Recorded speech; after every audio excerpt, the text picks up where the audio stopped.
Hello everyone, आप सभी का तिलक ट्यूटोरियल में स्वागत है। आइए आज हम लोग क्लास 10 का कक्षा 10 का एक्सरसाइज 1.2 प्रश्नावली 1.2 का 5वां नंबर क्वेश्चन देखते हैं। इससे पहले 4 क्वेश्चन तक हमने इससे पहले वाले वीडियो सब में करा दिया है। सबका पार्ट्स अलग अलग है, तो आप लोग जाके क्वेश्चन वाइज देख लीजिए। आज हम 5वां नंबर क्वेश्चन करा रहे हैं। 5वां नंबर क्वेश्चन कर रहा है, जाँच कीजिए कि क्या किसी प्राकृतिक संख्या n के लिए संख्या 6n अंक 0 पर समाप्त होती है। तो आइए इसी चीज़ को हम लोग यहाँ पर कॉपी में देख लेते हैं कैसे बनाते हैं। तो यहाँ पर देख लीजिए, कॉपी में मैंने ये क्वेश्चन लिख लिया है कि जांच कीजिए कि क्या किसी प्राकृतिक संख्या n के लिए संख्या 6n अंक 0 पर समाप्त हो सकती है। इससे पहले एग्जाम्पल नंबर 5, जो इसी एक्सरसाइज का एग्जाम्पल नंबर 5 है, वो मैंने वीडियो में बताया था इंट्रोडक्शन वाले में कि उसमें दिया था 4 पर पावर n पर 4 पर पावर n 6 पर पावर यहाँ n दिया है ना, तो उसी तरह से यहाँ पर 4 पर पावर n दिया था एग्जाम्पल नंबर 5 में दिया हुआ है।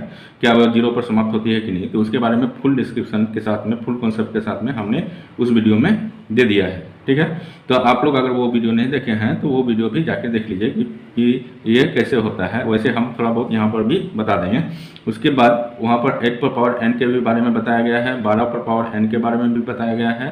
तो आपको अगर क्वेश्चन 6 पर पावर n या 4 पर पावर n नहीं देके 8 पर पावर n या 12 पर पावर n दे देता है, तो आप कैसे उस क्वेश्चन को बनाएंगे, तो उसके बारे में आप इंट्रोडक्शन में जाके उस चीज़ को देख लीजिए। एग्जाम्पल नंबर 5 जहाँ पर वीडियो में लिखा रहेगा, उसको वीडियो को ओपन कीजिएगा और उससे आप देख सकते हैं। ठीक है, अभी हम लोग तत्काल 6 पर पावर n के बारे में देखते हैं कि 6 पर पावर n पर n अंक 0 पर समाप्त होता है कि नहीं, मतलब इन अंक जो है 0 होना चाहिए कि नहीं। तो यहाँ पर देखिए कि 6 पर पावर n है। ठीक है, तो 6 पर पावर n जो है n के किसी भी वैल्यू के लिए, n क्या बोल रहा है, किसी प्राकृतिक संख्या n, कोई प्राकृतिक संख्या है। प्राकृतिक संख्या जो है, तो प्राकृतिक संख्या कहाँ से शुरू होती है, तो प्राकृतिक संख्या हम लोग जानते हैं कि n बराबर क्या हो जाता है प्राकृतिक संख्या के लिए 1 2 3 से शुरू होता है। ठीक है, ये आगे बढ़ते जाएगा। कोई भी संख्या लीजिए 6 पर पावर n का, ठीक है, n का किसी भी वैल्यू के लिए 6 पर पावर n जो देगा वो लास्ट में 6 ही देगा। देख लीजिए यहाँ पर एक दो ठोकर के देख लेते हैं। 6 पर पावर 1 है, n जब 1 रहे, n जब 1 रहे 6 पर पावर n, तो क्या हो जाएगा 6 हो जाएगा। n जब 2 रहे, ठीक है, तो जब 2 रहेगा तो क्या हो जाएगा 36 हो जाएगा। और जब 3 रहेगा 6 पर पावर n, n का वैल्यू अगर 3 रहता है तो क्या हो जाएगा, तो ये 216 हो जाएगा। तो देखिए सब इंड डिजिट जो है 6 ही आ रहा है। तो इसका मतलब आगे जो भी देंगे हम वो भी 6 ही आएगा, चाहे कुछ भी दे दीजिए आप, n का वैल्यू कुछ भी दे दीजिए, लास्ट में 6 ही आएगा। तो 0 पर समाप्त होती है, तो इसको हम लोग कैसे चेक करेंगे, तो आइए पहले इसके बारे में हम लोग थोड़ा सा कॉन्सेप्ट ले लेते हैं। कोई भी संख्या अगर 0 पर समाप्त होती है तो सबसे छोटा डिजिट लीजिए। सबसे छोटा डिजिट क्या हो, 10।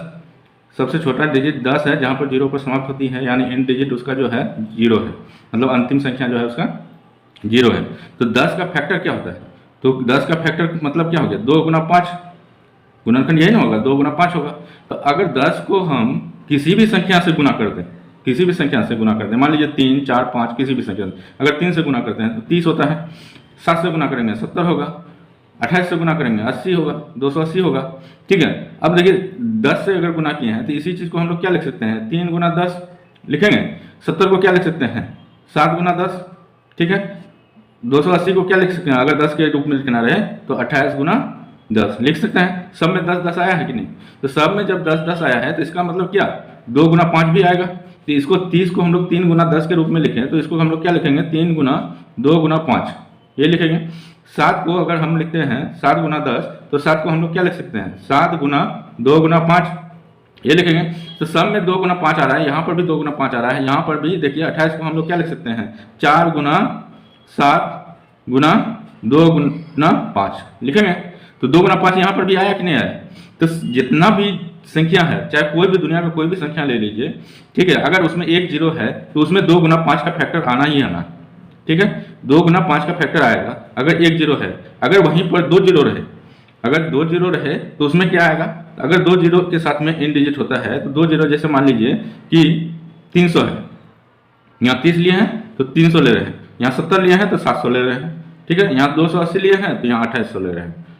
2 0 हो गया, 2 0 के साथ में इन डिजिट, तो 2 0 को हम लोग क्या कैसे लिख सकते हैं, तो 2 0 को हम लोग लिख सकते हैं कि 3 गुना 100।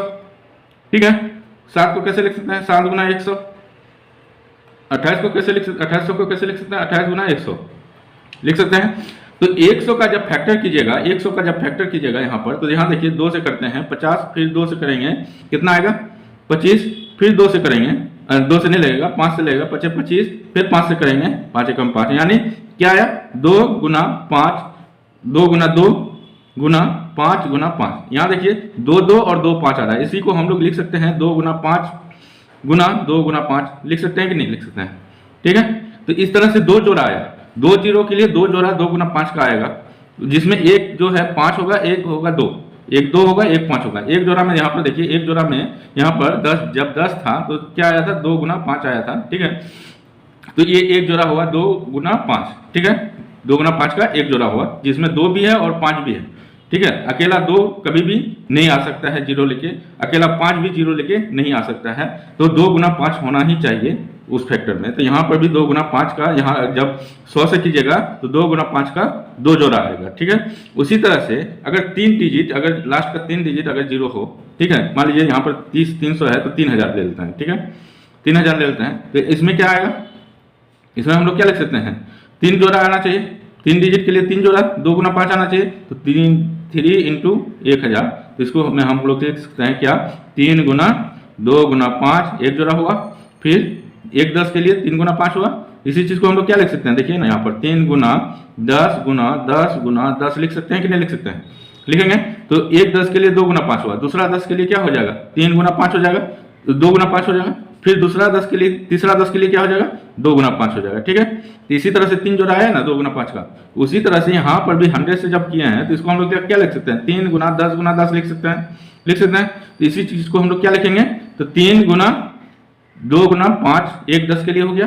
ठीक है, दूसरा 10 के लिए क्या हो जाएगा 2 गुना 5। ठीक है, उसी तरह से इसको भी कर लीजिएगा, इसी तरह से इसको भी कर लीजिए। ठीक है, तो इस तरह से हम लोग देखते हैं कि जब एक अंत डिजिट जो है अगर 0 पर समाप्त होता है कोई भी डिजिट, तो उसमें क्या होता है 2 गुना 5 का एक जोड़ा होना ही चाहिए, नहीं तो नहीं होगा। अगर 2 पर 2 डिजिट जो है लास्ट का 2 अंक अगर 0 होता है तो उसमें 2 जोड़ा 2 गुना 5 का आता है।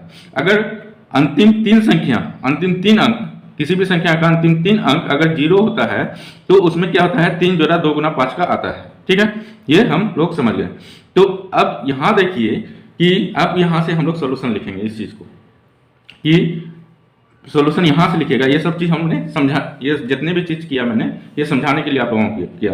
अब जो क्वेश्चन बनेगा, ये जो क्वेश्चन बनेगा जैसे यहाँ पर क्या है ना, जांच कीजिए कि क्या किसी प्राकृतिक संख्या n के लिए संख्या 6 पर पावर n अंक 0 पर समाप्त हो सकती है, तो इसके लिए हम लोग यहाँ पर करेंगे सोल्यूशन। ठीक है, तो यहाँ पर सोल्यूशन देखिए, हल यहाँ से शुरू होगा आपका। ठीक है, यहाँ से लिखना है 6 पर पावर n बराबर, देखिए 2 इंटू 3 लिख सकते हैं 6 पर, उसके ऊपर में क्या लिखेंगे n।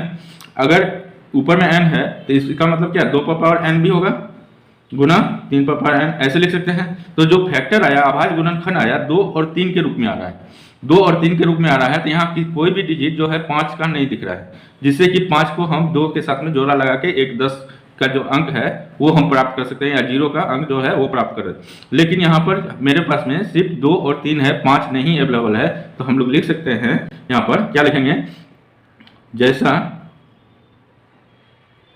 जैसा या स्पष्टता ऊपर के गुणनखंड में 5 गुणनखंड के रूप में नहीं आ रहा है। किसी भी संख्या जो 0 पर, ठीक है, शून्य पर समाप्त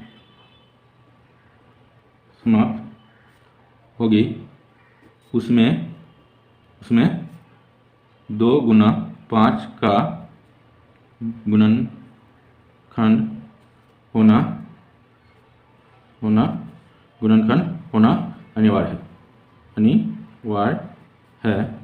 यहाँ पर क्या दिख रहा है, यहाँ 2 पर पावर 2 का गुणनखंड तो है पर 5 गुणनखंड के रूप में नहीं है। ठीक है, अतः 6 पर पावर n या 2 पर पावर n इंटू 3 पर पावर n, ठीक है, यहाँ पर लिखेंगे अतः 6 पर पावर n या 2 पर पावर n या 3 पर पावर n कभी भी 0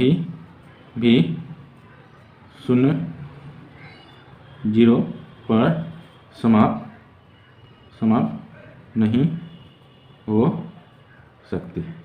ठीक है, अब देखिए इसी को हम लोग शॉर्ट में भी लिख सकते हैं। थोड़ा सा ये लाइन लिखना है आपको, ये वाला लाइन, ठीक है, ये वाला लाइन यहाँ से लेके यहाँ तक लिख लेना है। यहाँ से लेके स्पष्टता ऊपर के गुणनखंड में 5 गुणनखंड के रूप में नहीं आ रहा है। ठीक है, तो यहाँ से लेके यहाँ तक हम लोग लिख लेंगे, नहीं आ रहा है। उसके बाद अगर आपको मन है तो ये चीज़ लिखिए, और ये चीज़ लिखने से ज़्यादा बेहतर है। अगर नहीं भी लिख पाते हैं तो आप डायरेक्ट इस लाइन को लिख लीजिए। ठीक है, कि स्पष्टता ऊपर के गुणनखंड में 5 गुणनखंड के रूप में नहीं आ रहा है, अतः 6 पर पावर n या 2 टू द पावर n या 3 पर पावर n कभी भी 0 पर समाप्त नहीं हो सकती है। ठीक है, तो अगर मेरा एक्सप्लेनेशन आप लोगों को अच्छा लग रहा है तो आप लोग मेरे वीडियो को लाइक ज़्यादा से ज़्यादा शेयर कीजिए और सब्सक्राइब कर लीजिए, और सब्सक्राइब करने के बाद बेल आइकन है, बेल आइकन को जरूर दबा दीजिए। ठीक है, इसके अगले वीडियो में हम लोग आज 5 नंबर क्वेश्चन देखे हैं, तो इसका अगला वीडियो में हम लोग 6वां नंबर क्वेश्चन देखेंगे, और उसके अगले वीडियो में हम लोग 7वां नंबर क्वेश्चन देखेंगे। इसी तरह का वीडियो अगर आपको चाहिए तो आप जरूर से जरूर सब्सक्राइब कर लें। Thank you.